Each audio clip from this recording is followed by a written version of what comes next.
नमस्कार दोस्तों, स्वागत है आप सभी का हमारे प्रोग्राम जिंदगी बने आसान में। दोस्तों, हमारी पूरी सीरीज चल रही है होलिस्टिक वेलबींग के ऊपर। हम जान रहे हैं कि हमारा जो ये मन है, उस पर हम जो रंग डालेंगे वैसा ही वो कैनवस क्रिएट करेगा। क्या हम सही रंग, क्या हम ऐसे रंगों को डाल रहे हैं जिससे हमारी जो ये कैनवस है वो और भी ज्यादा ब्यूटीफुल बनती जा रही है, या ऐसी बनती जा रही है जैसा हम नहीं चाहते? इसके बारे में जानने के लिए आज हमारे साथ है करमजीत सिस्टर जी। आइए उनसे बातें करते हैं। ओम शांति sister, welcome to our show. ओम शांति। सिस्टर, आपने एक चीज़ हमें पिछले एपिसोड में कही थी जो मुझे बहुत खूबसूरत लगी थी, कि प्यार वो एक ऐसी शक्ति है जो आपकी ज़िंदगी को पूरी तरह से बदल सकती है। जी। लेकिन कई बार ऐसा होता है कि जैसे सपोज़ मैं एक हाउसवाइफ हूँ, ठीक है, और मेरे गोल है शायद कि मुझे मेरे बच्चों को खुश रखना है, जी। मुझे मेरे बच्चों की ज़िंदगी संवारनी है, या मुझे घर का ख्याल रखना है, और ये बहुत ही प्योरिटी और बहुत ही दिल से मैं कर रही हूँ। उसी तरीके से जो हस्बैंड है, वो उनका गोल है कि वो घर को बटोर करके रखे एक साथ, वो घर को पिरो करके रखे, उनके लिए कमाते हैं वो, उनके लिए वो दिन रात मेहनत करते हैं, यस। बच्चों का पढ़ाई से लेकर हर चीज़ का वो ध्यान देते हैं। लेकिन दोनों साथ में जी रहे हैं, दोनों के अलग-अलग गोल्स हैं। कई बार ऐसा होता है कि हम एक दूसरे के गोल्स को रिस्पेक्ट नहीं कर पाते, जिसकी वजह से प्यार में कमी हो जाती है। ऐसे में क्या करें? It's very important. बहुत ही अहम क्वेश्चन आपने पूछा है आज के दौर के अनुसार, जी, क्योंकि मेजॉरिटी घरों में ये प्रॉब्लम्स पाई जाती हैं। जी, यहाँ कारण ये बनता है कि हम सिर्फ अपने रोल को अहमियत देते हैं और दूसरे के रोल को कम समझते हैं। ओके, अगर हम बात करें फीमेल की, तो उसे लगता है मेरे सर के ऊपर इतनी रिस्पॉन्सिबिलिटीज़ हैं, मुझे घर भी देखना है, घर चलाना भी है, बच्चे भी देखने हैं, हस्बैंड को भी देखना है, माँ बाप को भी देखना है, राइट, उसके in laws, parent in laws. तो she has to like look after the house. उसको अपने आप को भी संवारना है, बच्चों को भी देखना है, फिर इन सबके लिए अलग अलग इनकी फरमाइशों का खाना भी बनाना है, राइट, और सभी के नीड्स को पूरे करते हुए पूरे घर को ओवरऑल संभालना, it's I think a very big challenge. Absolutely, ठीक है, एब्सोल्युटली, वो it's a very big challenge. तो उसे लगता है कि my role is such a huge one, और मेरी रिस्पेक्ट होनी चाहिए, मेरा उतना ही। Actually a female does not need very high profile appreciations. जी, उससे सिर्फ छोटी सी तारीफ ही कर दो, प्यार भरे दो लफ्ज ही बोल दो, जी, तो a female gets satisfied completely. सही बात वो है, अगले दिन उठ करके दुगने जोश से घर संभालेगी और काम करेगी। This is very true. True, लेकिन ऑन द अदर हैंड, अब एक मेल है, वो घर से बाहर निकलते हैं, खून पसीना एक करते हैं, लोगों के बीच में रहते हैं, तरह तरह के लोगों से उठना बैठना मिलना जुलना, इतनी मेहनत से पैसा कमाना। उन्हें लगता है जो घर बैठा है वो तो कुछ भी नहीं कर रहा है, राइट, सारी मेहनत हम ही कर रहे हैं। तो सबसे इजी सल्यूशन इसका ये है, एक दिन उनको घर बिठा दो कि आप आज के दिन घर संभालो सुबह से लेकर रात तक, और वाइफ को कहो आप बाहर जाके कमा के आओ। वाओ, ये तो दिस इज प्रैक्टिकल एग्जांपल ये है। प्रैक्टिकल और इजी सोल्यूशन है। राइट, जिसके घरों में ऐसा हो रहा है, वो एक बार स्विच करें अपनी जॉब्स, और फिर देखें।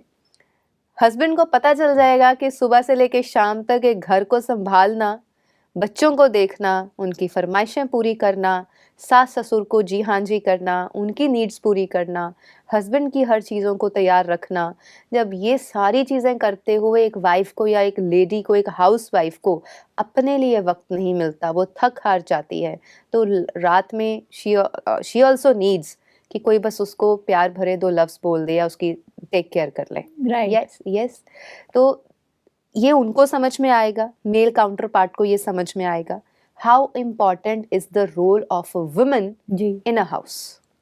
वरना हमने ऐसे घर देखे हैं जहाँ मेन अकेले रहते हैं या शादीशुदा हैं लेकिन अकेले रह रहे हैं बिकॉज ऑफ देयर जॉब्स, सारा घर, खान पान, रूटीन, चीज़ें, कपड़े सब अस्त व्यस्त रहता है। उन्हें कुछ ठिकाना नहीं होता किसी चीज़ का, कुछ पता ही नहीं होता कहाँ है, बस पहना भागे गए, आए, उतारा सो गए, and they have nothing organized जी। Behind them. Ji.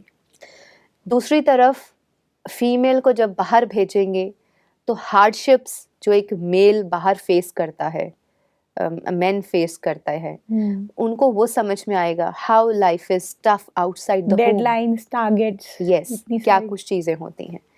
But the beauty of relationship is the very depth, deep में जाकर के जो आंसर है वो ये है, दोनों अपने ही रोल्स पे हैं, दोनों एक दूसरे की रोल्स को समझते हुए, रिस्पेक्ट करते हुए, रिगार्ड रखते हुए, रात को जब आप एक साथ बैठे हैं डाइनिंग टेबल पर, बच्चों के साथ, बड़ों के साथ, अपने बुजुर्गों के साथ, या आप हस्बैंड वाइफ ही दोनों बैठे हैं, राइट, उस समय अपने अपने रोल्स को साइड पे रख के just as a life partners और एज अ गुड फ्रेंड्स एक दूसरे को कंपनसेट करें। राइट, तभी जाकर के next day you will be fresh again to catch hold of your responsibilities. वरना क्या होता है, वो उनसे खुश नहीं, वो उनसे खुश नहीं, इस सिचुएशन में बच्चे सफ़र करते हैं। तो बच्चे भी बड़ों से फिर वही सीख रहे हैं, बिल्कुल, वो बड़े होंगे फिर वो भी वही करेंगे। राइट, इसी तरह से आज हमारे समाज में, भारतीय संस्कृति में जो विदेशी संस्कृति आ रही है, वो दिस इज द रीज़न। भारतीय संस्कृति की ब्यूटी ये है, ईश्वर ने ऐसा सामंजस्य बिठाया है परिवार में। जी, I'll tell you one, एक और ब्यूटी बताऊंगी इसकी, जी, कि एक परिवार में पेरेंट्स हैं, फिर उनके 2 बच्चे हैं, फिर शादी हुई, लड़की दूसरे घर गई और लड़के के पास उसकी शादी दूसरी घर से बेटी आती है। उसको अपने माँ बाप की कमी दूसरे घर में जाके महसूस नहीं होती because she has new parents as in laws, और जो वहाँ से बेटी आई है उसके पास ये पेरेंट्स हैं, तो फिर आगे उनके बच्चे हैं। तो सभी के जो सदस्य हैं परिवार में, जब वो एक दूसरे का ख्याल रखते हुए, फीमेल है वो घर का ख्याल रख रही है, मेल है वो बाहर कमाने का ख्याल रख रहा है, तो it's a beauty, it's actually a balance. अगर आप देखें, घर संभालने वाला घर नहीं संभाले या कमाने वाला कमाएगा नहीं, तो सारा बैलेंस बिगड़ेगा और उसका इफेक्ट अल्टीमेटली पूरी फैमिली पे पड़ता है। सही बात है, और रिश्ते जब बिखर जाते हैं तो बच्चों की परवरिश भी अधूरी रह जाती है।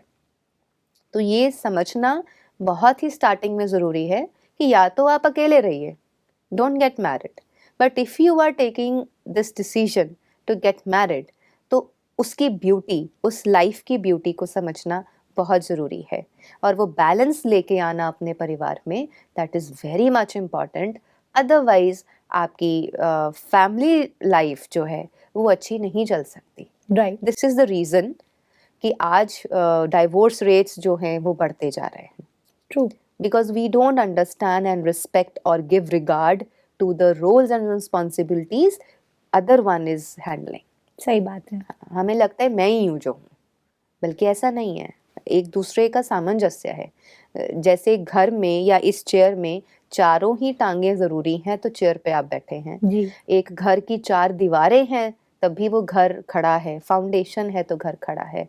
ऐसे ही एक परिवार में फाउंडेशन है पेरेंट्स, दीवारें हैं उनके बच्चे आगे, है ना, तो आगे छोटे बच्चे जो आते हैं, छोटी जनरेशन जो आती है उसको और 4 चांद लगाती है, तो तभी वो एक ब्यूटीफुल घर जो है नज़र आता है हमको। How beautiful sister. जब हम बात करते हैं रिलेशनशिप्स की, कई बार ये भी मैंने देखा है कि लव हेट रिलेशनशिप ये बहुत ज़्यादा आजकल देखा जा रहा है। जी, इसका मतलब जब कोई व्यक्ति किसी व्यक्ति को अगर प्यार करते हैं, उतना ही उनको हेट भी करते हैं, और उस बीच में, उन दोनों के बीच में उनको पता ही नहीं है कि वो क्या कर रहे हैं उस रिलेशनशिप में। तो और कई बार वो डिस्ट्रक्टिव रिलेशनशिप की तरफ भी आगे बढ़ जाता है सिचुएशन। तो ऐसी सिचुएशन में क्या किया जाए? क्योंकि ऐसा नहीं है कि प्यार नहीं है, जो हमारी सीरीज़ चल रही है जिसमें आप बता रहे हैं कि प्यार बहुत इम्पोर्टेंट पहलू है। जी। ऐसा नहीं है प्यार नहीं है, लेकिन उतना ही हेट्रेड भी है। क्या करें? अगर मैं कहूँ वो प्यार ही नहीं है। अरे! मतलब आप सच कह में? रहे हैं ऐसा नहीं है कि प्यार नहीं है। अगर मैं कहूँ वो प्यार ही नहीं है, हेट आ गई, फिर वो प्यार कैसे है?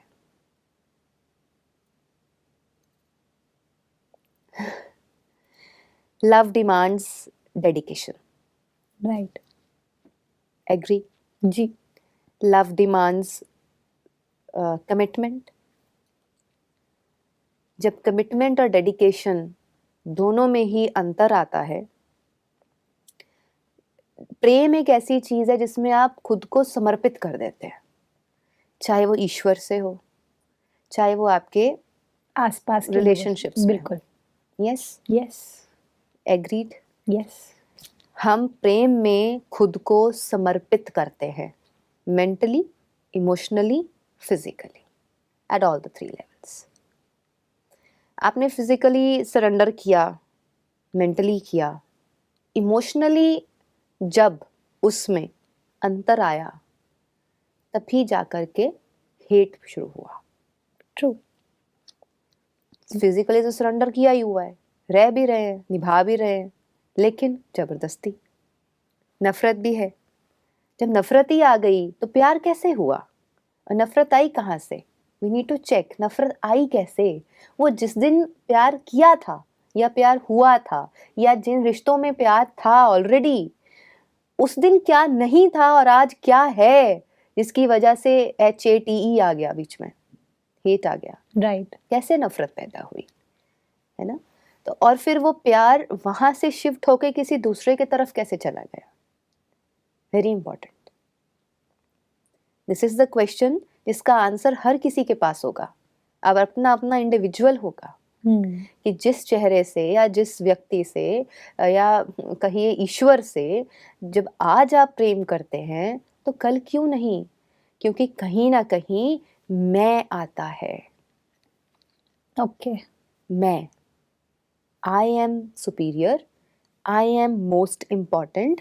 मेरा वजूद, मेरी फीलिंग्स, मेरे इमोशंस वही इम्पॉर्टेंट हैं। हमने जब उनको ज़्यादा वैल्यूएबल बना दिया और सामने वाले को कम आंकना शुरू कर दिया या उसकी इम्पोर्टेंस को घटा दिया, तभी जा करके नफरत पैदा हुई। ट्रू।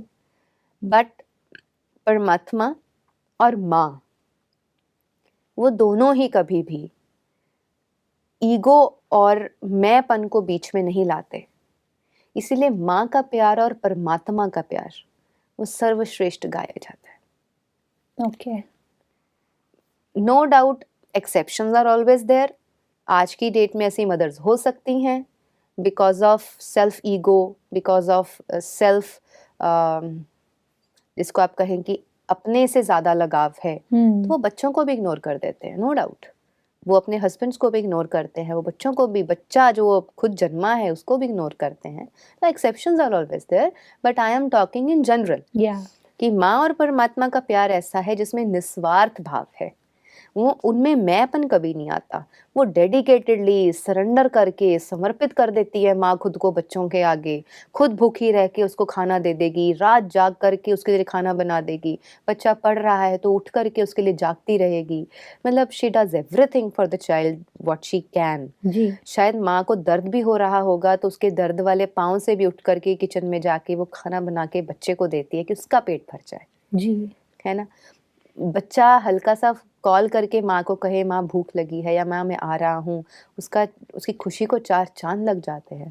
तो this is what a mother is, this is how Ishwar is actually. माँ के अंदर ईश्वर का तभी वो प्रतिबिंब दिखाई देता है।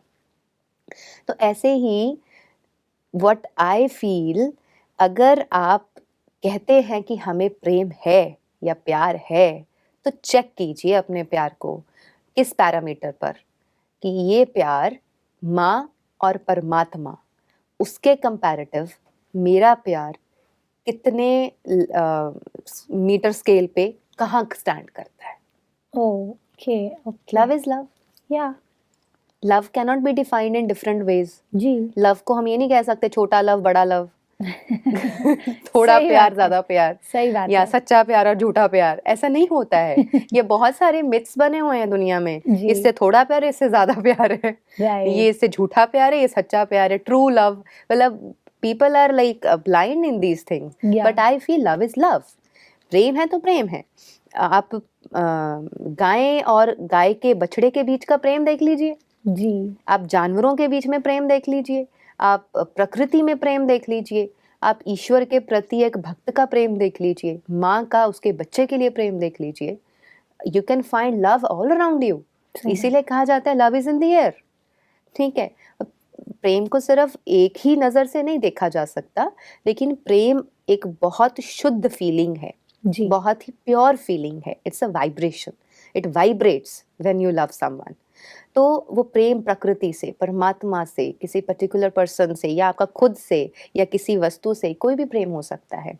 तो लव के साथ एक्सेप्टेंस नेचुरल आता है। लव के साथ एक्सेप्टेंस Natural. नेचुरल आता है। एक माँ, इसका एग्जाम्पल, एक माँ के पास अगर विकलांग बच्चा पैदा हो तो माँ कभी उससे नफरत नहीं करती। माँ के लिए अंधा बच्चा भी अगर पैदा हुआ तब भी उसके लिए वो डियर एंड नियर वन है, लव्ड वन है। यस यस, यस, एक्सेप्टेंस आ गई। बिल्कुल विकलांग है तो वो भी एक्सेप्टेंस आ गई। बिल्कुल। तो आप अगर किसी से प्यार करते हैं, where is acceptance?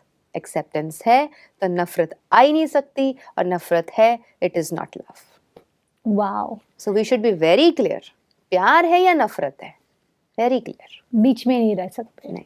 Sister, work place की अगर हम बात करें, जहाँ पर हमारे बॉस होते हैं और हम सब उनके अंडर काम कर रहे होते हैं, तो कई बार जो बॉस होते हैं उनके कुछ लोग फेवरेट्स होते हैं और कुछ लोग फेवरेट नहीं होते हैं।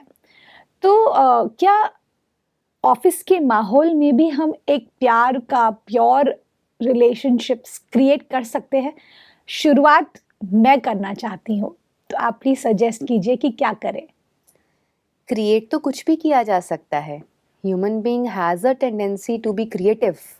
Okay. Yes, we all are creative. कुछ क्रिएट करते हैं तो क्रिएटिव बन जाते हैं।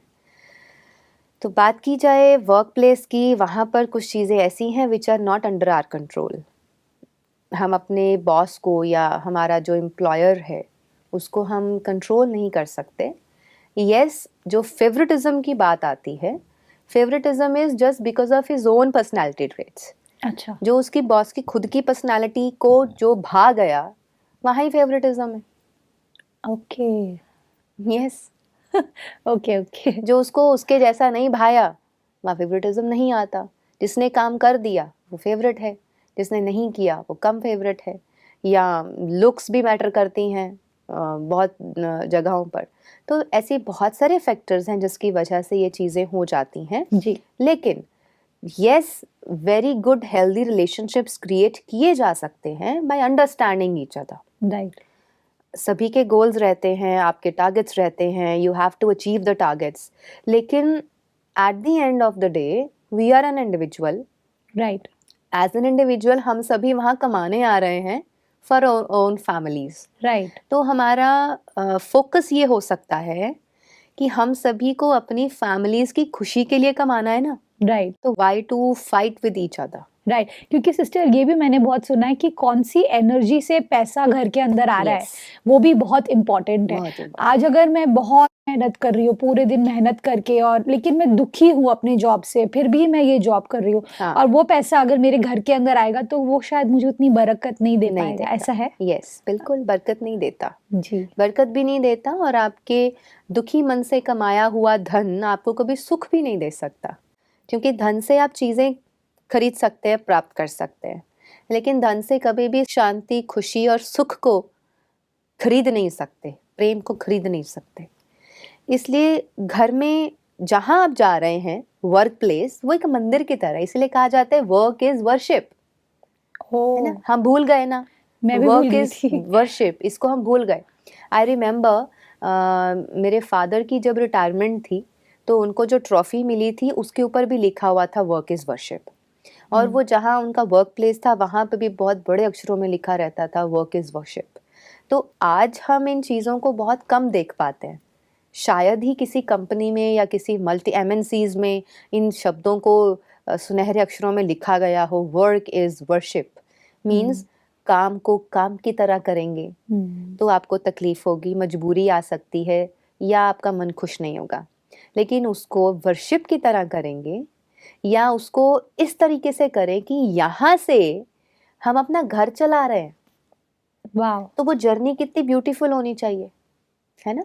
हम True. सिर्फ कमाने नहीं जा रहे, हम सिर्फ कलीग्स के साथ टाइम पास करने नहीं जा रहे, हम पर्टिकुलरली उस कंपनी का काम नहीं करने जा रहे। ये नहीं सोचें कि हम इस कंपनी का काम कर रहे हैं या इस बॉस का काम कर रहे हैं या सो एंड सो व्यक्ति का काम करने जा रहे हैं। नहीं, हम वहाँ से अपना घर चलाने जा रहे हैं। तो आपकी एनर्जी चेंज हो जाएगी, आपकी वाइब्रेशंस भी चेंज हो जाएंगे। और जब एक कंपनी में लगा हुआ हर एक एम्प्लॉय ये सोचेगा work is worship and I am coming here to run my home, right, तो फिर जर्नी सबकी अलग हो जाएगी, फिर बिल्कुल, वाइब्रेशन सबके अलग होंगे। एक ने भी शुरू कर दिया ना, देख देख कर एक से एक आगे सबको आदत पड़ेगी और वहाँ का ब्यूटीफुल एटमॉस्फेयर जो है, वहाँ का जो एटमॉस्फेयर है, जो वाइब्रेशंस हैं वो चेंज हो जाएंगी, वो ब्यूटीफुल हो जाएंगी, वो प्यार भरी हो जाएंगी। फिर आप सभी एम्प्लॉयज़ जो एक साथ कार्य क्षेत्र पे, वर्क प्लेस पे काम कर रहे हैं, आपका आपस में भी प्रेम बढ़ेगा, बिल्कुल, आपस का रिलेशनशिप भी बहुत ब्यूटीफुल होगा, अच्छा होगा। फिर वो फेवरेटिज्म नहीं, फिर people will work like a family. There are companies like this जो they work like a family, they बिल्कुल, don't work like a employees. क्योंकि उनके जो बॉस है उनका वो उतना प्यार उनके अंदर भरा हुआ है, तो Yes. वो रिफ्लेक्ट करता है Yeah. पूरे सभी लोगों के अंदर में, राइट। यस, हाउ फिर ब्यूटीफुल, वो सबको साथ लेके चलते हैं, बिल्कुल, क्योंकि अल्टीमेटली देखो बॉस भी तो अपने घर के लिए, परिवार के लिए कमा रहा है ना राइट, उस बिजनेस में से, ट्रू, और उसके पास जो काम करने आ रहे हैं वो भी तो सभी अपने घरों के लिए ही कमा रहे हैं। तो हम सबका अल्टीमेट गोल क्या है कि हमारे परिवार खुश रहें, समृद्धि हो, अच्छे से घर चले। तो जहाँ से सोर्स है, सोर्स तो फिर बहुत अच्छा होना चाहिए और वहाँ की वाइब्रेशन तो बहुत अच्छी होनी चाहिए।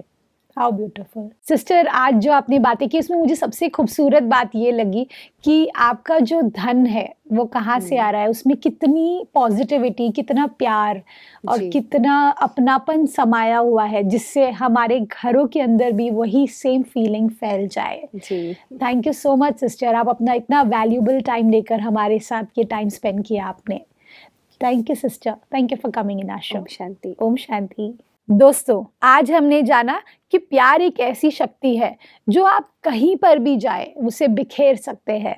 अनकंडीशनल लव के बारे में हमने जाना, जो एक माँ का एक बच्चे के साथ होता है और ईश्वर का हमारे साथ होता है। तो अगर इस अनकंडीशनल लव को आप बढ़ाते जाएं और चारों तरफ फैलाते जाएं, तो आप महसूस करेंगे कि आपकी ज़िंदगी और भी आसान हो जाएगी। इस बात के साथ आज के प्रोग्राम को हम एंड करते हैं। कल आपसे फिर मिलेंगे आपके ही शो में, जिंदगी बने आसान। ओम शांति।